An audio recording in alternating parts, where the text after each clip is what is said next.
Halo, selamat malam semuanya. Perkenalkan, nama saya Maria Desiania Bor. Saya dari jurusan Bimbingan dan Konseling semester 5 Universitas PGRI Mahadewa Indonesia. Pada kesempatan ini, saya akan menjawab pertanyaan dari soal yang telah diberikan oleh dosen. Pertanyaan yang pertama yaitu, jelaskan mengapa perusahaan perlu memiliki manajemen sumber daya manusia yang tangguh di dalam mendukung bisnisnya. Jadi, sebuah perusahaan itu sangat penting untuk memiliki sumber daya manusia yang sangat baik, di mana SDM ini merupakan individu yang produktif yang bekerja sebagai penggerak suatu organisasi, baik itu di dalam instansi maupun di dalam sebuah perusahaan yang memiliki fungsi aset sehingga harus dilatih dan dikembangkan kemampuannya. Pertanyaan nomor 2. Fungsi MSDM memiliki peran yang penting dalam sebuah perusahaan atau organisasi. Apa yang terjadi jika dalam suatu perusahaan tidak memiliki MSDM? Jadi, jika sebuah perusahaan tidak memiliki MSDM yang baik, maka akan terjadi yang pertama itu efektivitas dan efisien suatu perusahaan akan menurun secara drastis. Yang kedua, tidak ada struktur organisasi yang jelas. Yang ketiga, kesejahteraan karyawan akan terganggu. Dan yang terakhir yaitu sistem organisasi perusahaan yang sangat kacau. Pertanyaan yang ketiga yaitu, uraikan secara singkat dan jelas apa yang dimaksudkan dengan perencanaan SDM disertakan dengan tujuan dan ruang lingkupnya. Jadi, perencanaan SDM itu merupakan proses sistematis untuk meramalkan permintaan dan penawaran di masa depan.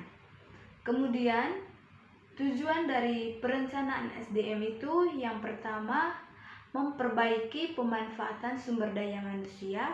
Yang kedua, menyesuaikan sumber daya manusia dan kebutuhan di masa depan secara efisien. Yang ketiga, meningkatkan dalam penarikan pegawai baru. Kemudian, ruang lingkup dari MSDM tersebut. Jadi, ruang lingkup dari MSDM itu yang pertama, perencanaan kepegawaian di mana terdapat penentuan tipe SDM atau sumber daya manusia. Yang kedua, identifikasi dan penentuan jumlah SDM. Kemudian, perencanaan program. Perencanaan program ini di dalamnya termasuk koordinasi program untuk memenuhi kebutuhan SDM. Pertanyaan nomor 4. Jelaskan bagaimana perbedaan suatu posisi dan jabatan, sertakan contohnya. Jadi, posisi itu merupakan gambaran atau presentasi dari sebuah nama pekerjaan. Contohnya, seorang perempuan yang bekerja di sebuah kantor atau bank, di mana atasannya itu memposisikan dia itu sebagai teller. Jadi itu yang dimaksudkan dengan posisi. Yang kedua itu jabatan. Jabatan itu merupakan kedudukan yang menunjukkan tugas, fungsi, wewenang, dan tanggung jawab. Contohnya jabatan struktural seperti direktur, kepala staf, atau kepala bidang. Pertanyaan terakhir yaitu, jelaskan apa yang dimaksud dengan analisis pekerjaan.